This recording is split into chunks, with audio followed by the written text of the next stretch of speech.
Okay, yes, that's a very, very um, important thing we need to discuss if we're having a conversation around conflict generally. And I would like to say that siblings have a very long history of conflict. We all know where it all started from. And if we bring it down to our own very families, you know, the moment child number two is brought into the home, it's like if not properly managed, if the parents are not informed, they're not conscious of everything that needs to be done in a parenting or in a marital relationship, which includes parenting, then they may actually be unintentionally and naturally fostering sibling rivalry. What do I mean? Let's take example of the first thing we may probably need to do is to watch our language around our children. So I'd like to take example of labels. It's very common that most of the time we like to label our children. Oh, this, oh, mashallah, is so smart, or oh, this one is always so difficult, or so disorganized, so lazy. It's always not showing interest and what have you. And let's not kid it. The moment we start labeling our children, we set up the stage for comparison between one and the other. So let's take, for example, a negative label. When you tell a child that is a difficult child, or it's being disorganized, or it's bringing you lots of trouble, or whatever you say to that child is internalizing it. And unconsciously, the child is going to become who you have labeled him or her as. And even when those things are negative, like when you say a child is being difficult or bringing you trouble or whatever, the child unconsciously, is not sitting in a place that, oh, is going to sound happy about what you're saying about him. But hey, you're the parent, there's a limit to what he can say. There's that, respect thing between parents and their children. So because he cannot get back at you, what is that child going to do? He will unconsciously be turning to another sibling in the home who, especially if is in quotes, being seen as a model of what you want. So for instance, if you have a child that you say, oh, this one is so smart, or oh, she's so cute, and all of those things. Now that's a positive label, right?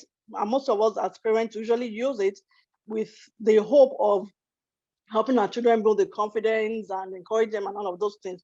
But here is what it is. Whether the labels are positive or negative, they are both detrimental to that air of collaboration, cooperation, teamwork we want to set up in the family. Because if you're saying this is a smart child, so if she is a smart one, then what am I? So unconsciously, you have set me up against that child. And there's a tendency for the one that is being seen as cute, pretty, to have that air, of arrogance that mommy has said I'm this or daddy has said I'm that. So that's how as parents we unintentionally pitch one child against the other.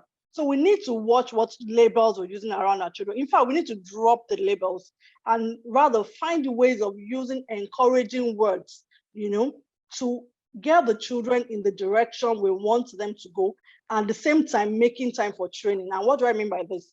Say, for example, you have a child that is so disorganized or is not working so hard, or you believe that the result is bringing home is below his capability. What can you do? And this is the same child that when it comes to, say, social media or telephone or screen time or outdoor phone is number one. You can encourage him with that, using that thing is good at, or excites him, or it brings, that takes his energy, use that as a motivation to encourage him in that area that he needs to make adjustments. So you could say something like, oh, Marshall, I love the energy with which, you excel when it comes to anything football or anything computers or anything. How I wish you could, take a fraction of that energy and use it in this. Now, how can we work it out? What can we do? Give room for training. Okay, can we block out 1 hour a day to help you scale up in that area so it can be better? So if it's organization, so okay, now you come to the child to look at your room. Rather than look at your room, it's always dirty, it's always filthy. Is that not your sister? See, she has made her bed, everything is littered. You used toothpaste, you didn't cover it. Those things they are corrective. We mean them to be corrective, but at the end of the day, they are not helpful, and they pitch one child against the other.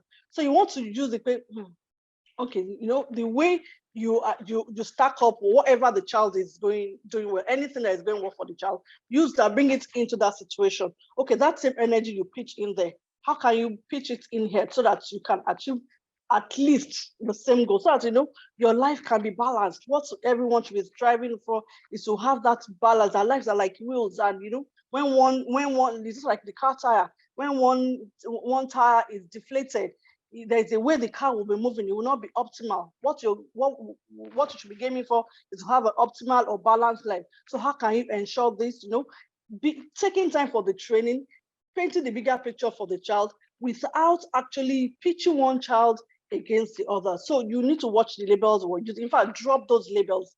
Use words of encouragement. Look for what is going on well, rather than focusing your energy on what isn't going well.